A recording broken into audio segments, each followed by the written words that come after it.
Bem-vindos a todos. Ana Tereza está aqui, já deu oi aqui. E o tema de hoje que a gente vai discutir é o que o pediatra precisa saber sobre a investigação de imunodeficiência. E ninguém menos do que a doutora Ekaterine Goudures vai estar aqui conosco. A Ekaterine é diretora científica da ASBAI na gestão 2023-2024.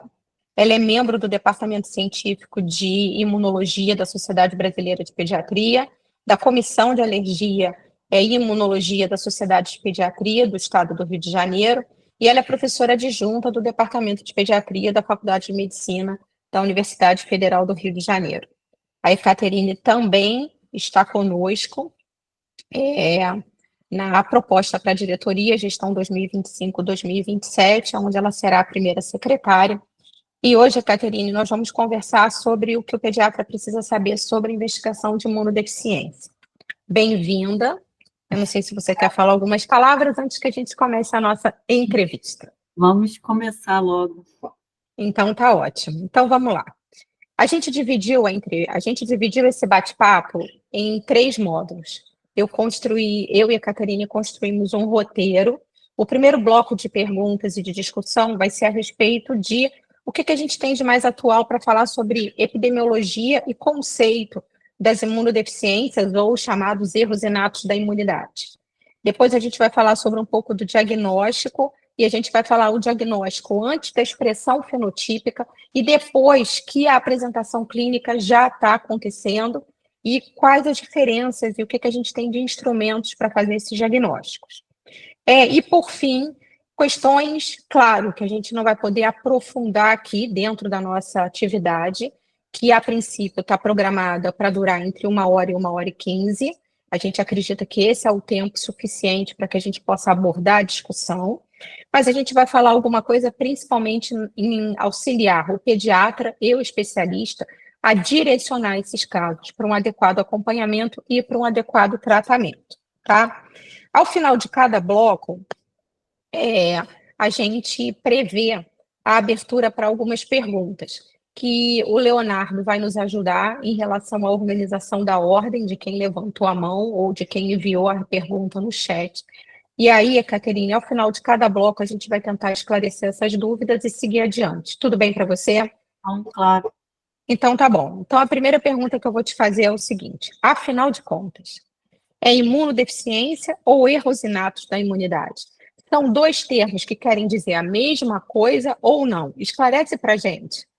Bom, na verdade, assim, o termo imunodeficiência, acho que vai ser muito difícil a gente desgrudar dele, né? Porque ele queria dizer defeitos básicos, primários do sistema imune. Por que primário? Porque a gente tem algumas alterações imunológicas em outras doenças, mas elas não são doenças primariamente do sistema imune. Então, quando você tem uma doença que é primariamente do sistema imune, então a gente chamava de imunodeficiência, ou primária ou secundária, né? Perfeito. Mas o que acontece? Ao longo do tempo, principalmente nos últimos 20 anos, o número de doenças foi aumentando muito.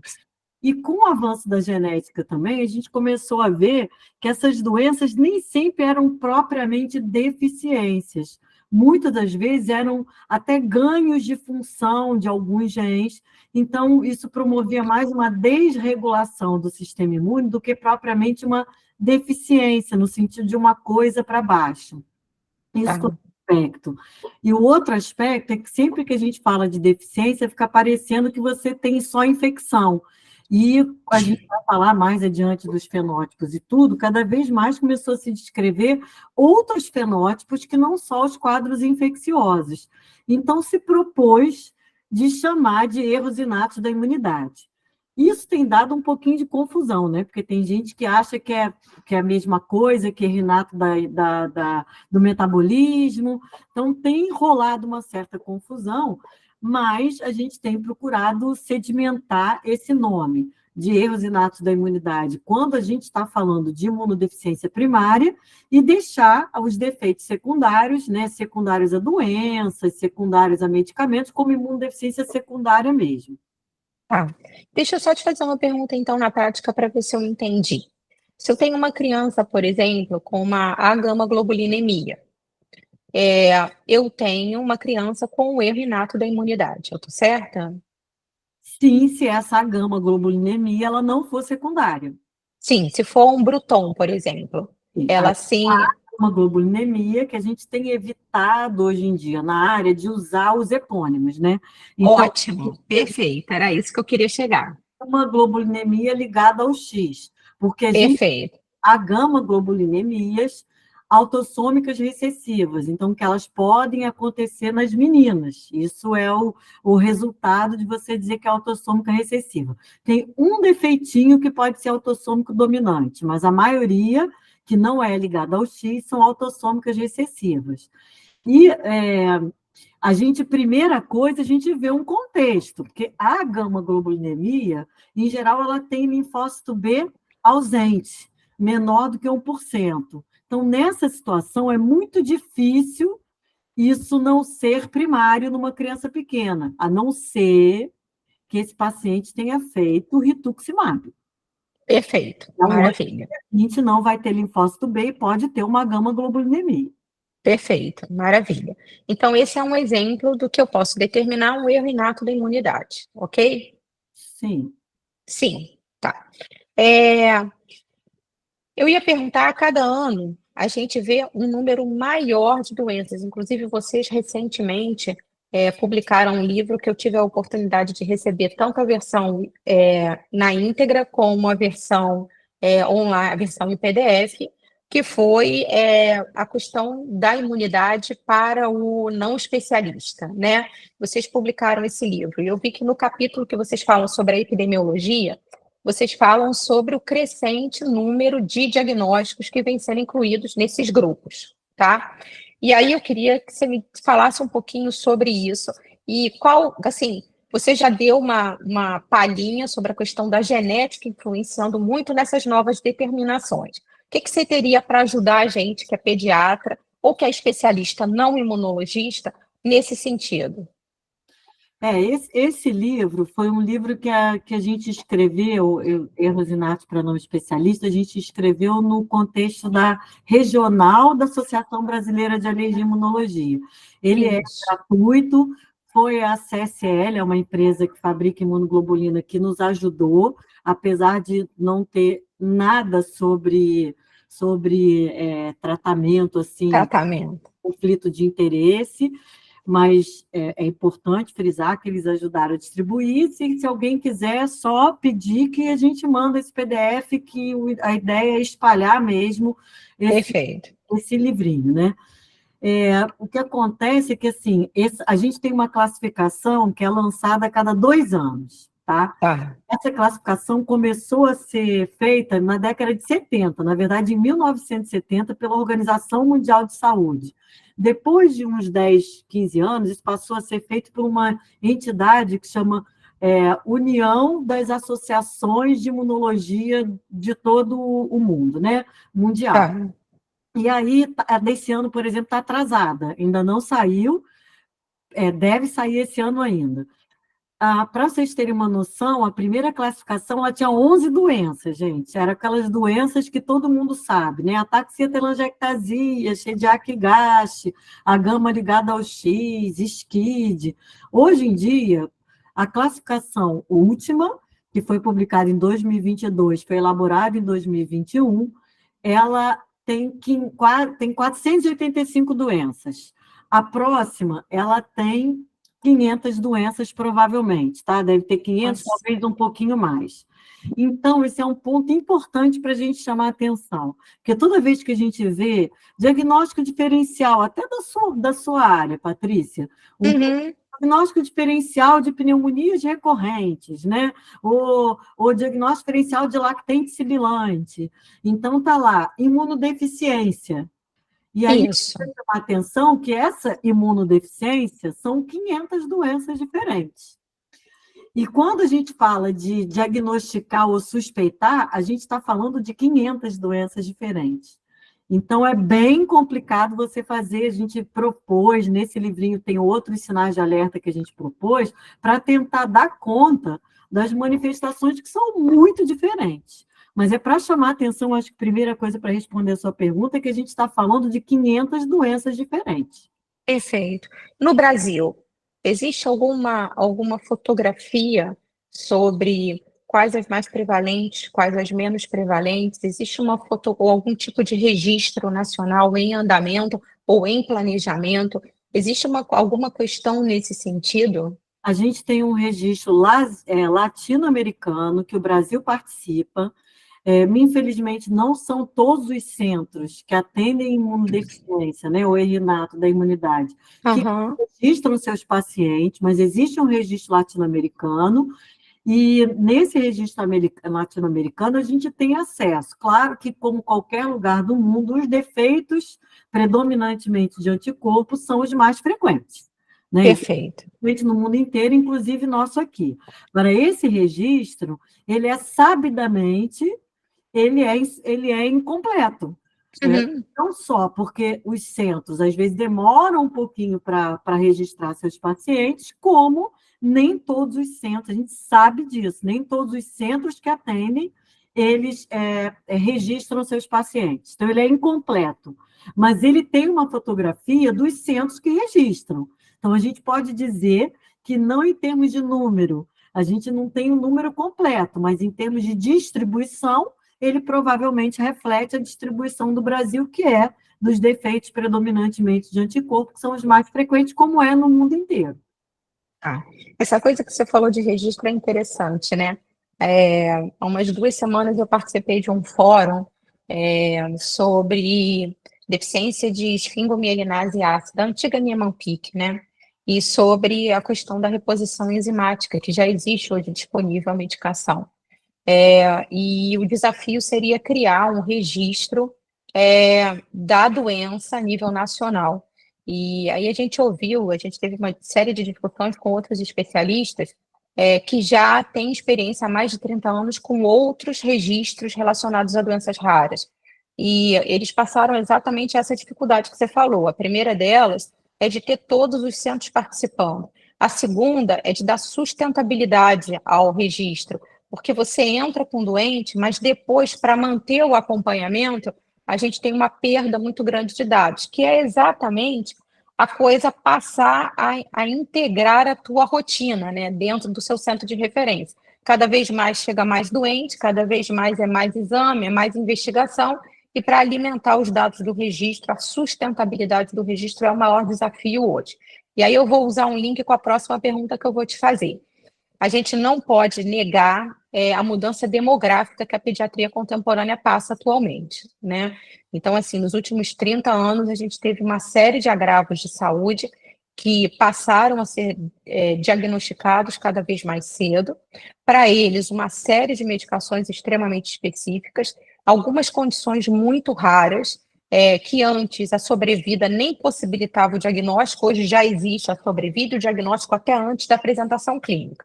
E aí a gente entra dentro do chamado universo das raras, que está tão em voga e tão em discussão aí nos últimos anos e principalmente nos últimos meses. Os erros inatos da imunidade, eles são considerados doenças raras e existe alguma política, algum PCDT, alguma política ou, em termos de gestão de saúde federal, existe algo que protege esses pacientes uma vez identificado o diagnóstico? Olha, isso é bem complexo, né? Eles são considerados doenças raras, sim. Tá, Sabe que algumas são muito, muito raras, entram nas ultra raras, outras são só raras mesmo. Mas tá, são encaixam nas doenças raras. A gente tenta se aproximar sempre das associações que tem de pacientes raros, né, de doenças raras. A gente tem associação específica para os pacientes com erros inatos da imunidade. Eu vivo com EI e eu luto pela imuno. Eu luto pela imuno, eu acho que é a mais ampla, é a que tem maior número de pacientes, né? Mas tem convivendo com a EI, tem AMPIC. A própria existência de 3 grupos já é uma coisa que a gente tem procurado desestimular, né? Porque acaba que perde força e é muito difícil você conseguir juntar, né, as pessoas. Mas, a princípio, o grupo maior é esse grupo do EI que tem tentado manter uma boa relação com o pessoal das doenças raras. A grande tá. questão das doenças raras aí eu vou dizer especificamente dos erros inatos da imunidade, é que a maior parte dos estudos com as medicações, eles não são dirigidos para esses pacientes, né? E são pacientes que são raros. E é diferente de você pegar uma série de outras doenças, que é uma doença só. Então, Entendi. uma enzima, você tem aqueles pacientes do mundo inteiro que tem aquilo, é um diagnóstico que é fechado, etc. O que acontece com os nossos pacientes é que muitos dos medicamentos que a gente usa para essas doenças que são de desregulação, fora a imunoglobulina, né? A imunoglobulina também é usada para um monte de outras doenças, mas Com certeza. medicações, inibidor da JAK, imunossupressor, eles não são liberados para usar nos erros inatos, então você não tem estudo com erro inato, e a indicação do tratamento tem que ser baseado no diagnóstico, no fenótipo, e não na doença. Tá, entendi. Doenças não têm CID, né? Elas nem têm, Aham. às vezes você não consegue nem enfiar em outros CIDs parecidos, né? Então, a gente tem uma dificuldade muito grande de proteção desses doentes, e mesmo quando a gente se alia aos pacientes com doenças raras. Tá ótimo. Perfeito. Então, agora a gente vai falar um pouquinho de diagnóstico, tá? Então, a gente entendeu um pouco do contexto epidemiológico, a gente entendeu um pouquinho como o Brasil está funcionando nesse sentido. Depois, a gente, no final, vai falar um pouquinho em relação aos centros de referência que a gente tem no Rio e como o paciente nosso, tanto da saúde suplementar, quanto, mas principalmente da saúde pública, ele chega a esse centro de referência, tá? Bom, a gente já viu que são mais de 500 doenças, a gente já viu que muitas delas são graves, então quanto mais cedo, para toda doença grave, quanto mais cedo, de preferência antes da manifestação fenotípica, da apresentação clínica, melhor. E aí não dá para deixar de falar em erro inato do metabolismo sem falar do diagnóstico precoce através do teste do pezinho. Então, explica para a gente, o pediatra, aquelas sopas de letrinhas do teste do pezinho, da triagem neonatal. Explica para a gente um pouco sobre o que é, um pouco sobre o que ele busca. E eu vou ter uma pergunta enquanto especialista, que eu já jogo nesse bloco. Eu pego uma criança de 3 anos com um quadro em que imunodeficiência permeia a possibilidade de diagnóstico. Se ela tem uma triagem neonatal para imunodeficiência normal, isso já afasta a possibilidade da maior parte das imunodeficiências que eu obrigatoriamente pensaria há 5, 6 anos atrás ou não. Então, fala um pouquinho para a gente sobre a triagem neonatal e a principal validade e interpretação dela. Bom, olha só, gente, a triagem neonatal para imunodeficiência, ela foi aprovada para ser incorporada no Programa Nacional de Triagem Neonatal. Mas a gente lembra que tem aqueles critérios de triagem, que você tem que ter doenças que sejam tratáveis, que você tem uma forma que elas não se apresentem clinicamente já ao nascimento, tem todos aqueles critérios.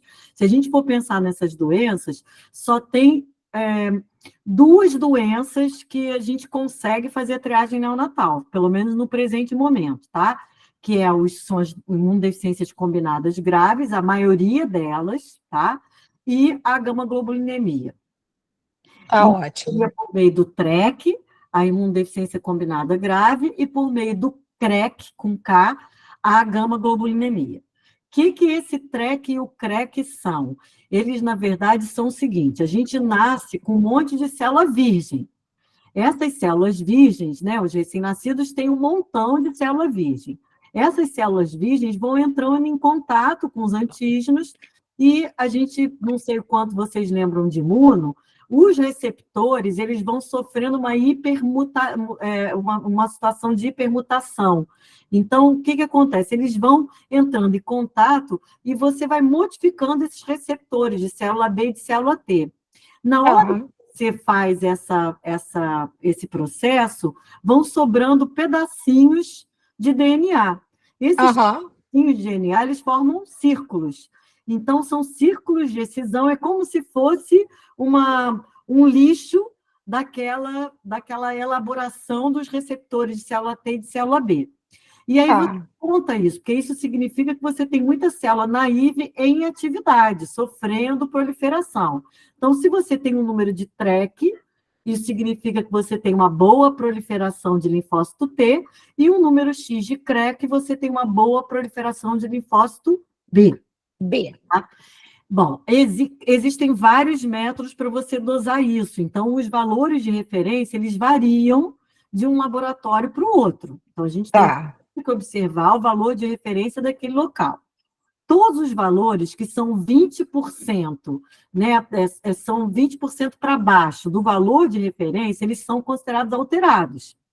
Mas para o TREC, para a imunodeficiência combinada grave, no mundo inteiro a gente sabe que for menor do que 5 ou menos, tem grande chance de ser uma imunodeficiência combinada grave. Porque tem alguns outros defeitos de timo, ou algumas outras doenças, inclusive síndrome de Down, por exemplo, que você pode ter baixo. Né? Você pode ter um TREC baixo, mas ele não é abaixo de 5. Então, o que é quase certeza de ser um SCID, que é uma imunodeficiência, como Severe Combined Immunodeficiency, é um TREC menor do que 5. Isso Perfeito. É importante, tem que correr, encaminhar logo, etc. O CREC, ele não foi aprovado para entrar no Programa Nacional de Triagem Neonatal. Então, o que a gente vai ter na etapa 4, quando incorporar, é só o TREC, né? Só para SCID. O CREC não foi considerado custo, benefício, etc. Mas existe nos testes do pezinho ampliado por aí. O que é importante com o CREC? Mensagem importante para o pediatra geral. Muitas coisas interferem no CREC. Medicamentos, diabetes materna. Então, um CREC que não seja 0, muito baixo, ele pode ser um monte de outras situações, né? Então, não é para já dar diagnóstico, isso é uma outra mensagem para o pediatra.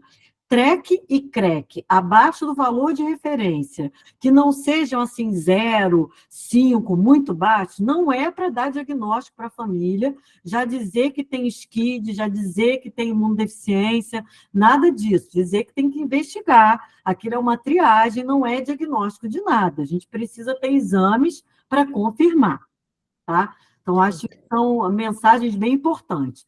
Mas se a gente está falando que um serve para a gama, tanto ligada ao X quanto às outras, né, que são autossômicas recessivas, e o TREC é para SCID, e SCID a gente tem aí umas 20, talvez 30 doenças diferentes. Então, eu estou falando aí de menos, talvez 10% do total de imunodeficiências.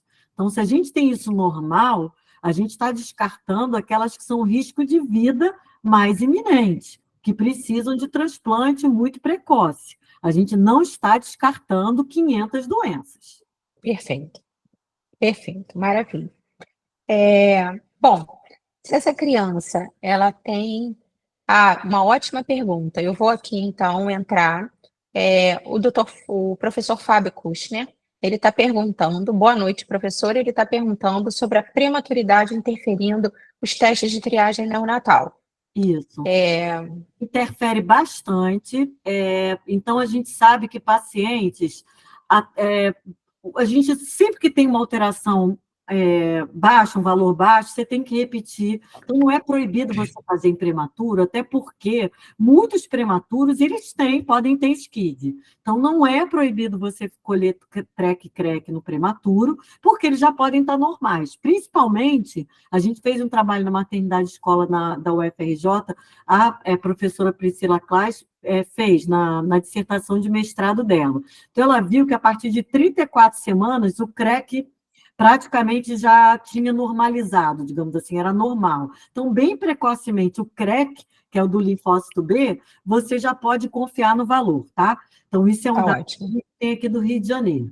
Mas, se você vê normal, ok, porque o que ele faz, a prematuridade, faz ficar com valores mais baixos. Se tiver alterado, você tem que repetir. Se você não tem uma desconfiança, não é um paciente com uma história familiar, o ideal é você esperar o paciente estar a termo para você colher aquele exame, tá? Perfeito.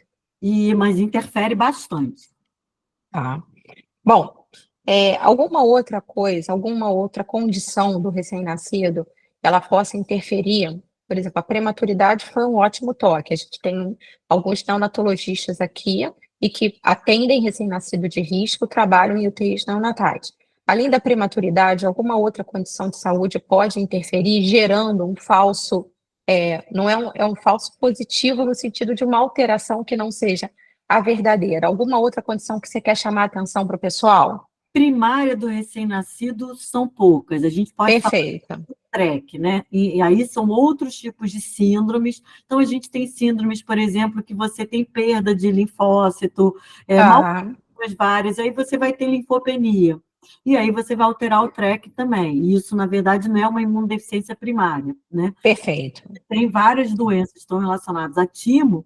O clássico é o de George, mas você pode ter outras síndromes genéticas com hipoplasia de timo, que você vai ter linfopenia, às vezes não é uma linfopenia tão dramática, mas vai ter o TREC mais baixo.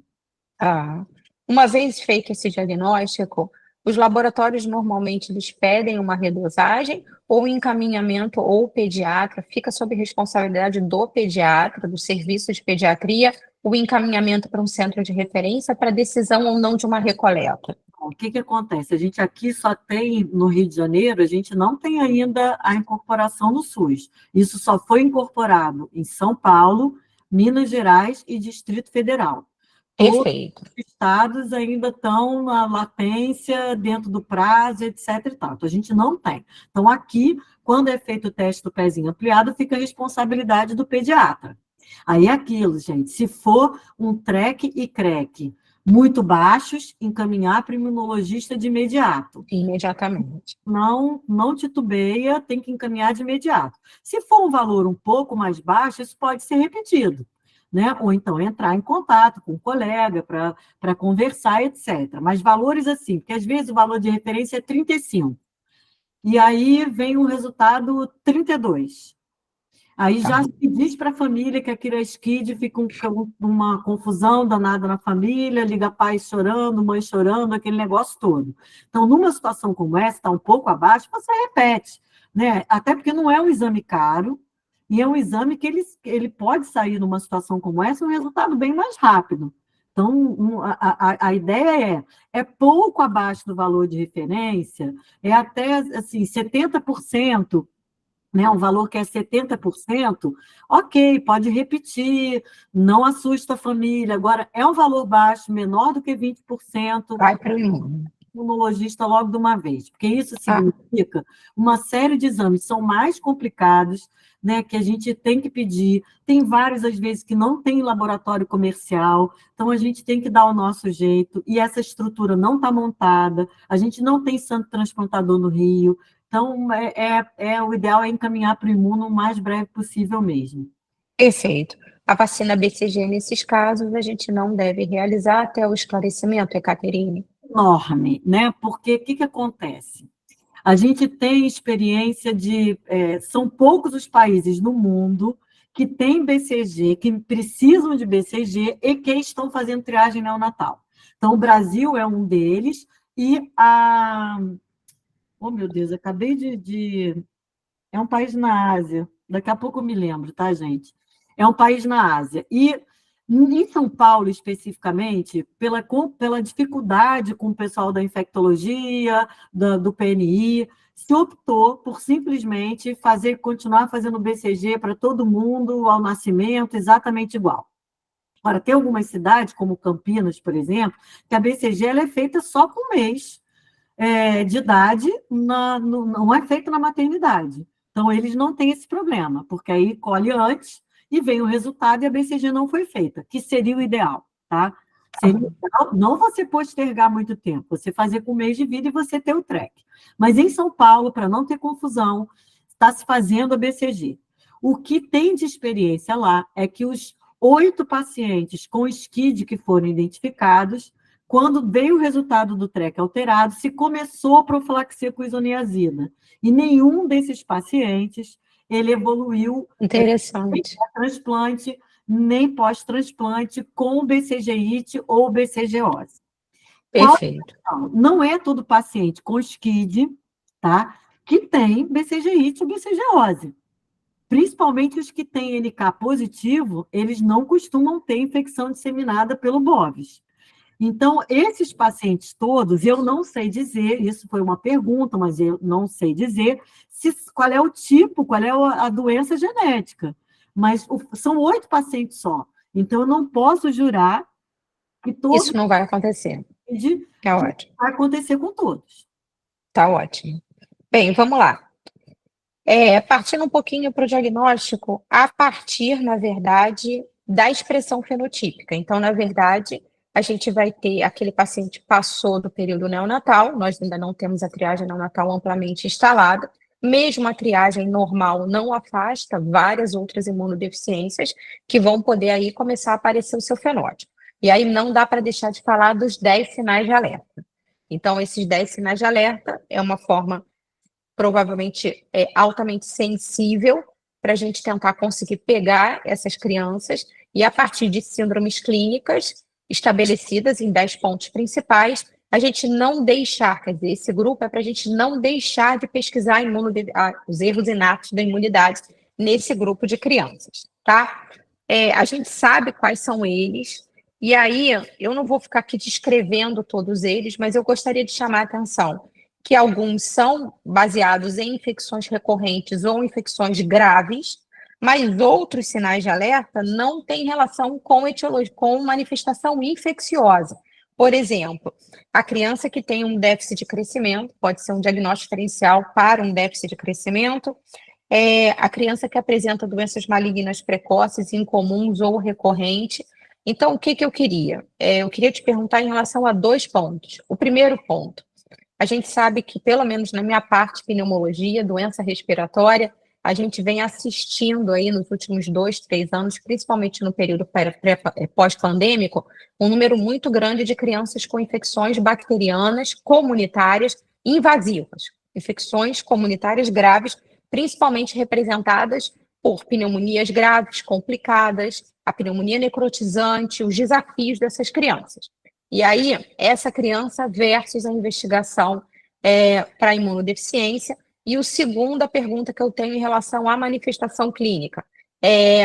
Quais as manifestações clínicas não infecciosas que você chamaria atenção para o pediatra e que você acha que, às vezes, é ou pouco abordado ou vale a pena lembrar?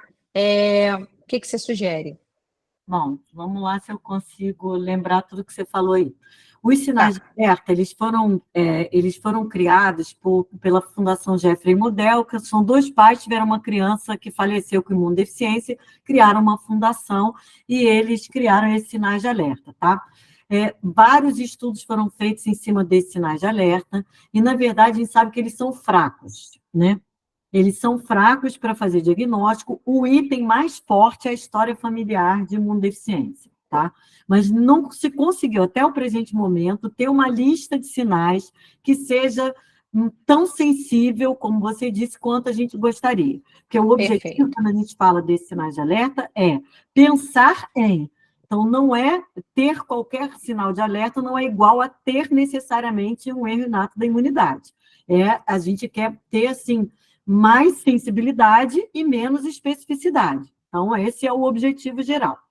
Existe um trabalho que foi feito, publicado recentemente, em 2019, que ele mostrou o seguinte, né? Dos sinais de alerta, esses da Fundação Jeffrey Model, se for utilizado, porque eles são baseados muito em quadros infecciosos, você tem 25% dos diagnósticos. Então, 1/4 dos pacientes não se apresenta com nenhum tipo de infecção. É muita coisa, né? Recorrente, nem coisa nenhuma. É outro tipo de manifestação, que são as manifestações de desregulação imune ou outras, tá?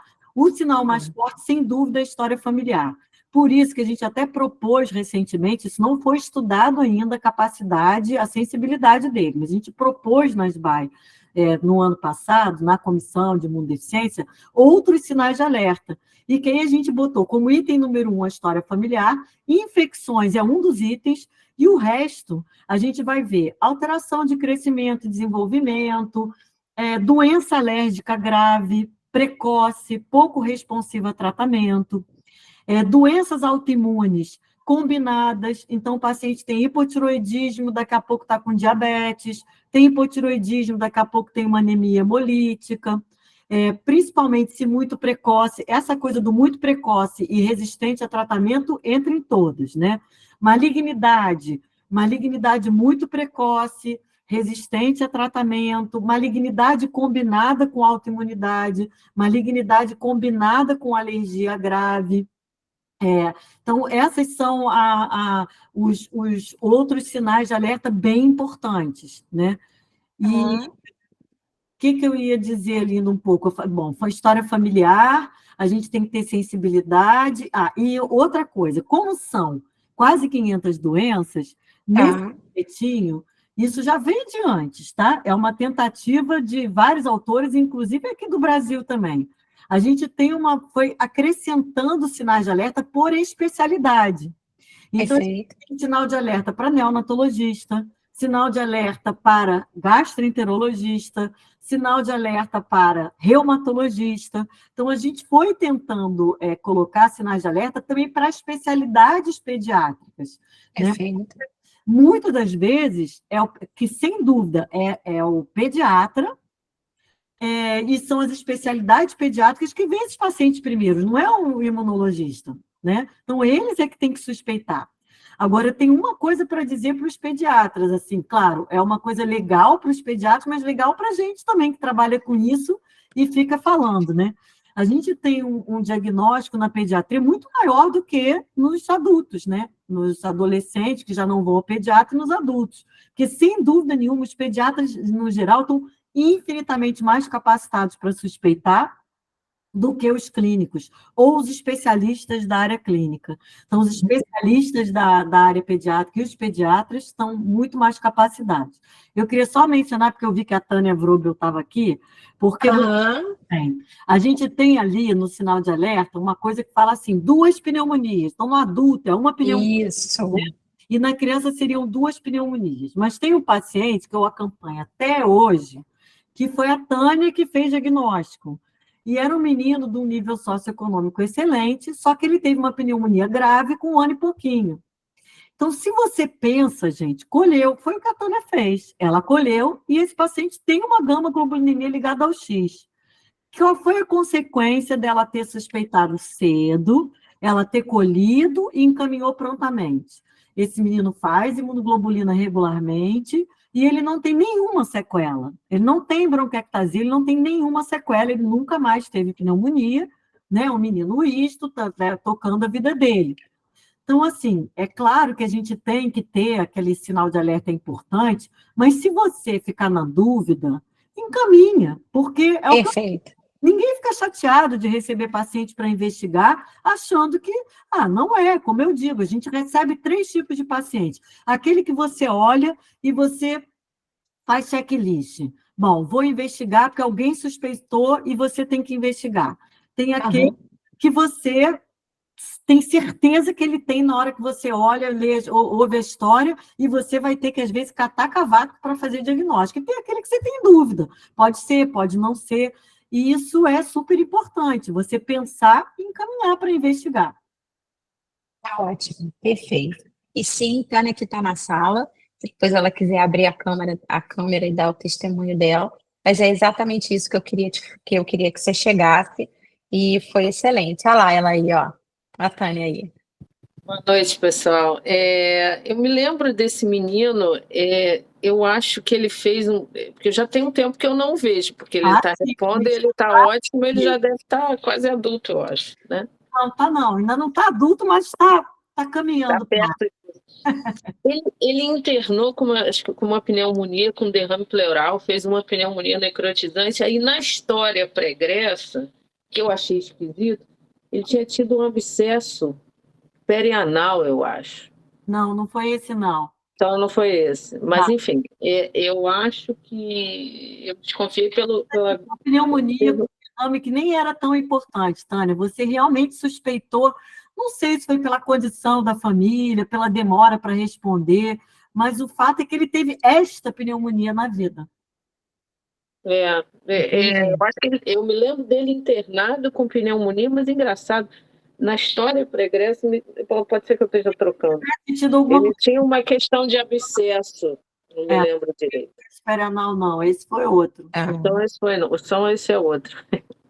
Mas, de Mas qualquer tá bom. maneira, não, que com certeza os dois casos eles justificariam a investigação. Sim. Agora, olha só, a gente falou dos principais fenótipos das dicas que você deu. E aí, agora, a dúvida que não quer calar, né? A questão laboratorial. Então, a primeira pergunta é, a partir dos sinais de alerta, qual o básico a pedir?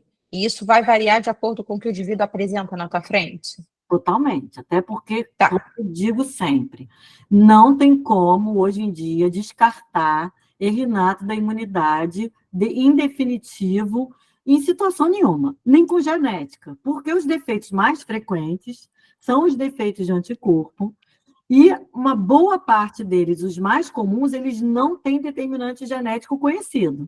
Então, deficiência seletiva de GA, imunodeficiência comum variável e defeito de anticorpo específico, que é aquele defeito de anticorpo para antígenos polissacarídeos, não tem determinante genético conhecido.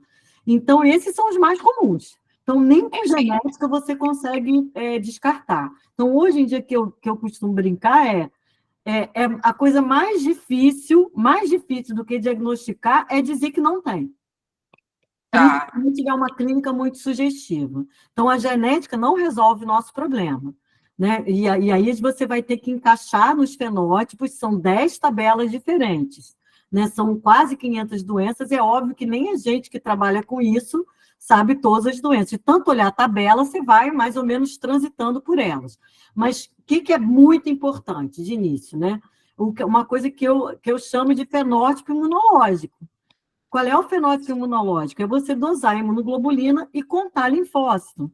Porque isso já ajuda a gente a transitar pelas tabelas. Né? Você já vê linfócito alterado, se você tem uma linfopenia, se é uma linfopenia importante ou não, se você tem hipogama, se você tem hipergama. Então, isto, se você juntar fenótipo clínico com fenótipo laboratorial básico, que é a imunoglobulina, e contar linfócito, população, né, subpopulação de linfócito, T, CD4, CD8, célula NK, sim, sim. Junta esse dado com o fenótipo clínico, com a história.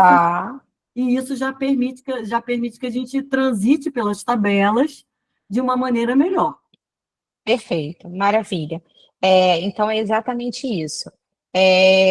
Bom, agora, Caterine, quando colher esses exames? Aí eu vou dar algumas situações, alguns exemplos de situações clínicas, tá? A criança que está saindo de uma internação grave, quando colher? Colhe com ela pré-alta, colhe com ela um tempo depois da alta, colhe na internação, e se vier alterado, a gente não sabe se teve o viés da doença e do consumo imunológico, tá? Na dúvida, colhe. Na dúvida, colhe. Dúvida, colhe. Porque se você tiver uma IgG, por exemplo, né, todas as imunoglobulinas baixas, muito baixas, você já fez diagnóstico. Inclusive, tá ótimo. Terapêutico, você fazer imunoglobulina para tratar aquele quadro infeccioso. Né? Perfeito. Normal, você já descartou aquilo. Se tiver aumentado, você também já descartou aquilo. Então, se tiver alterado, pouco alterado, você vai repetir depois para confirmar. Mas você pode fazer em momento, desde que você entenda que aquilo pode estar sofrendo a ação do corticoide que você está usando, dependendo, usando há muito tempo, do consumo pelo quadro infeccioso, mas você pode colher em qualquer momento. Tá bom. E deixa eu te falar. E aí, a gente sabe que tem alguns exames que não é que estão na moda, mas alguns exames que, para a gente escolher,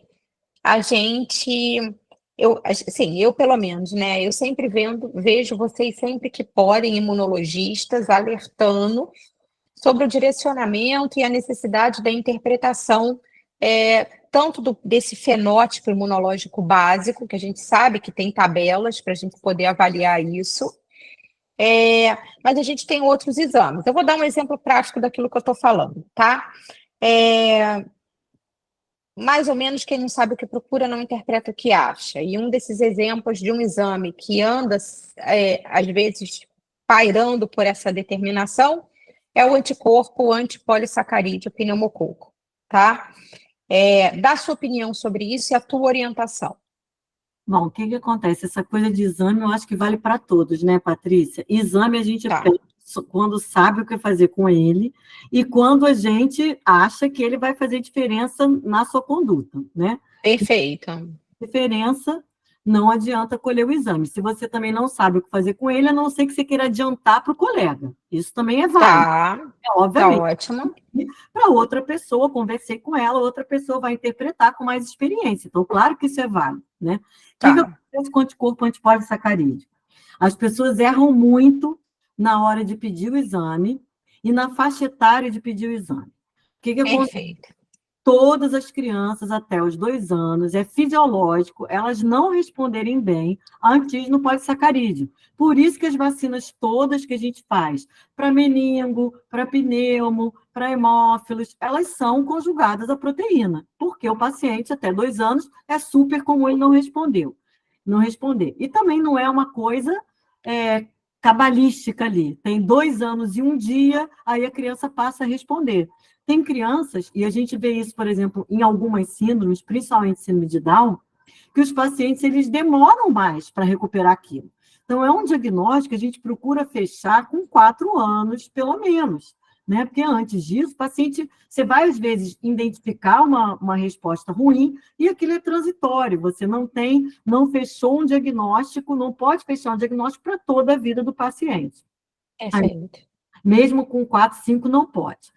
Erros comuns, né, que a gente vê, é dosar sorotipo para os sete sorotipos. 7 sorotipos, a dosagem que a gente tem, são todos conjugados. Quando a gente faz isso, a gente precisa fazer um pré, de preferência com 23 sorotipos, vacina com a vacina não conjugada, e repete essa sorologia. Até o presente momento, a gente tem vacina 13 ou 15, né? Com 13, a vacina conjugada que se faz, etc., você tem 11 sorotipos para você identificar, você estudar e ver se teve resposta ou não teve resposta depois da vacina. Com a vacina 15, isso diminui, mas diminui para 9. Nada demais. Tá. 9 sorotipos. Quando entrar a vacina 20 valente, complicou a nossa vida, porque a gente só vai ter 4 sorotipos para você fazer essa conta. Então, a gente vai ter que partir para vacinar com salmonela, TIF, para a gente fazer essa suspeita diagnóstica de defeito de anticorpo antipolissacarídeo. Só que aí complicou mais ainda, né? Porque aí você vai ter que fazer a vacina, não Não, tem. complicou muito mais. Na hora que a gente tiver 20, mas é uma coisa para a gente pensar no futuro, mas vai acontecer alguma hora, né? Isso vai ser Tá. as crianças vão estar mais protegidas, mas vai dificultar a nossa capacidade de diagnóstico, mas temos que ter plano B, plano C, etc. Perfeito. Mas isso é um problema. Eu vejo a faixa etária e a incorreção de você fazer. E outra, não temos descrição de defeito de anticorpo para vacina conjugada. Então, muita gente faz essa pesquisa, 7 valente, 13 valente, pede os 14 para ver se respondeu a vacina de pneumo. Isso não existe protocolo, isso não tem nada a ver com Isso aí. defeito antipolissacarídico. Defeito Tá. antipolissacarídico no momento, 23 sorotipos, não adianta colher todos os sorotipos juntos, são 23 sorotipos separados, vacina não conjugada, 4 a 6 semanas depois, 23 sorotipos novamente, comparar. Pré e pós. Perfeito. Perfeito. Maravilha. Bom, eu vou entrar agora na parte final. Mão, a Helena Maria. Está aí Isso. levantada há um tempão. Doutora Helena, temos uma Tem uma pergunta no... pergunta, e tem uma pergunta no chat. Tem uma pergunta no chat. Recém-nascidos portadores de cardiopatia congênita geralmente são triados para síndrome velocardifacial. Esses RNs também deveriam colher TREC-CREC, mesmo no âmbito do SUS, de maneira precoce ou apenas em casos de suspeitas de imunodeficiência. Dr. José Carlos Vecchiati que fez a pergunta. Na verdade, seria muito bom colher de todo mundo, porque o que acontece? A síndrome velocardio-facial, ela nem sempre tem imunodeficiência, como você falou, né? E às vezes você tem uma hipoplasia de timo, etc., mas não tem a imunodeficiência. O timo ali, mesmo pequeno, consegue fabricar, resolve. Então, o ideal é colher. Até porque, muitas das vezes, os procedimentos que esses pacientes passam, ou procedimento cirúrgico, que acaba fazendo timectomia, ou o próprio estresse, às vezes, de fazer infecção, né, dependendo da maturidade, etc., acaba atrofiando o timo e você perde um pouco o parâmetro da imunodeficiência ser secundária ou ser primária. Então, assim, o ideal seria fazer. Tendo chance, o ideal é fazer sempre. Tá ótimo. Bem, doutora Helena, quer fazer alguma pergunta? A senhora está com a mão levantada.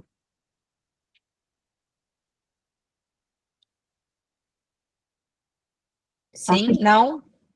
Doutora Helena baixou a mão. Acho que ela baixou a mão, Tá ótimo. Bem,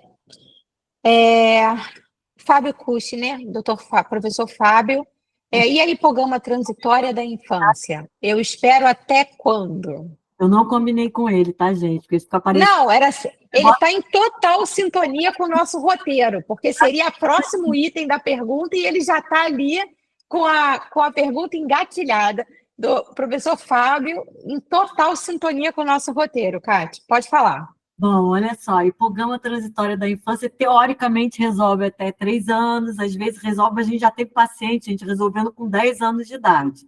Então, até quando você espera? Em geral, 3, 4 anos, mas veja bem, como que você espera? Depende muito do paciente, do valor de imunoglobulina e da resposta vacinal. Então, se esse paciente ele teve uma infecção grave, você viu lá uma hipogama, você não tem, tá com uma infecção grave, uma sepse, pseudomonas, uma pneumonia gravíssima, nada impede que você faça a imunoglobulina temporariamente e acompanhe esse paciente, porque se ele começar a fabricar, você vai ver, mesmo ele repondo, não atrapalha. Essa ideia de que repor imunoglobulina atrapalha a recuperação de hipogama, isso já caiu por terra, a gente sabe que não atrapalha.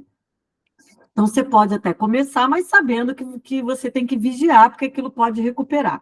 Se o paciente, por um acaso, aqueles pacientes que têm gripe quando entrou na creche, infecções, por um acaso você colheu, aí você achou a hipogama, mas não é uma hipogama menor do que 100, o paciente só tem hipogama de IgG, IgM e IgA estão anormais, o que você faz? Vai acompanhar e mantém as vacinas vacinas inativadas e você vê a resposta vacinal. Porque se você tem uma boa resposta vacinal, a gente, antes de fechar esses 3, 4 anos, você pode dizer que esse paciente tem uma hipogama transitória da infância provável, porque ele tem uma hipogama que não é tão grave, ele não teve infecções tão graves e ele tem boa resposta vacinal. Mas você só vai fechar esse diagnóstico quando recuperar a imunoglobulina.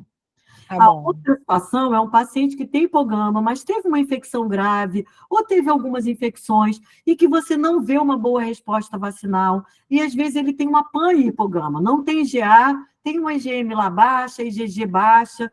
Esse paciente você não está repondo imunoglobulina, mas você não tem uma boa resposta à vacina para dizer que deve ser uma hipogama. O certo é você dizer que ele tem uma hipogama indeterminada.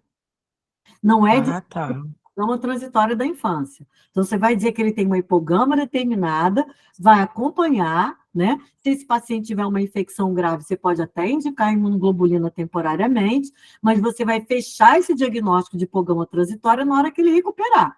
Então, a hipogama transitória, você espera que recupere com 3 a 4 anos. Mas o que você vai fazer com essa hipogama transitória depende da criança, dos exames, da evolução dela.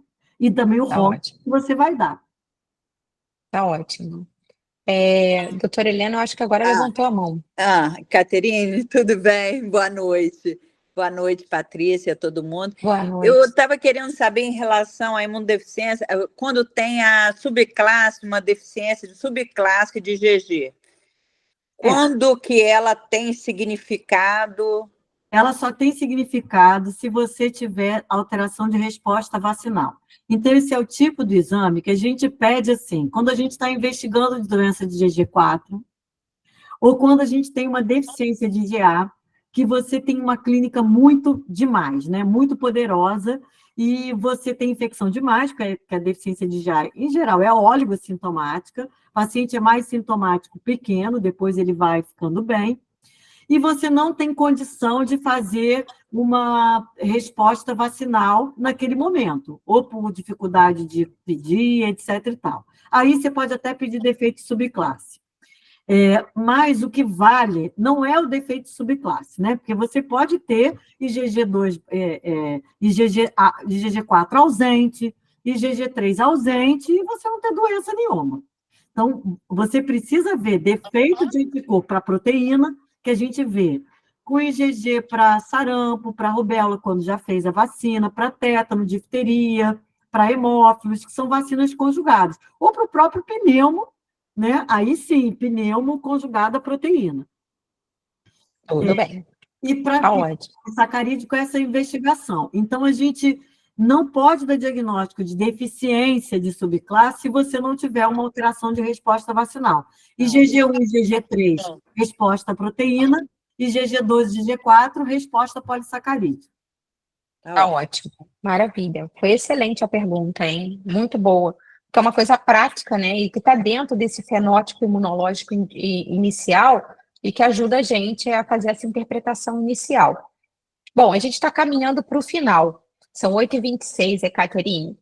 E aí eu deixo aberto para você dar suas mensagens finais. E a única pergunta que eu deixo para você complementar dentro das suas mensagens é, uma vez que a gente suspeite no âmbito do Sistema Único de Saúde, a saúde suplementar você já falou, mas no âmbito do SUS, o fluxo para encaminhamento desses pacientes e dessas suspeitas, tá? E as suas mensagens finais para a gente. Bom, no âmbito do SUS tem que ser via sistema de regulação de vaga, né? Mas, mesmo ainda, por exemplo, nesse sistema de regulação, você consegue, em casos urgentes, né? Você consegue inserir o paciente. Então, entre em contato com um colega que você sabe que está num centro de referência. Né? Se for uma coisa assim, o SCID, você já viu, está linfopênico, por um acaso fez triagem, etc. Mas o fluxo é sistema de regulação de vaga. A gente dá vaga tanto para fora do município, por exemplo, lá no IPPMG, tem vaga. Eu sei que o Figueira também dá vaga para imunodeficiente, né? E outros, eu acho que quase a gente tem vários centros de referência aqui no. Centros de referência, sim, né? A gente sabe que tem pessoas habilitadas a atender nos servidores do Estado, no IFF, no IPPMG, pacientes mais velhos no HU, né, Clementino Fraga Filho, na UFRJ, no Gafreguini, na UF, no Antônio Pedro, tem pessoas capacitadas. Que mais? Esqueci de alguém? O ERJ, e Fábio. O ERJ. Nós temos 7 no Rio de Janeiro. O professor Fábio acabou de escrever aqui, UP, tá vendo? Na minha cabeça são 7, e eu estava esquecendo qual era o 7º. Foi mal. Tá ótimo. Então, isso são serviços que não é toda a cidade. São Paulo não tem 7 centros de referência, gente. Isso facilita o encaminhamento, mas dificulta, às vezes, de você ter um certo controle, né? Porque são muitos centros de referência.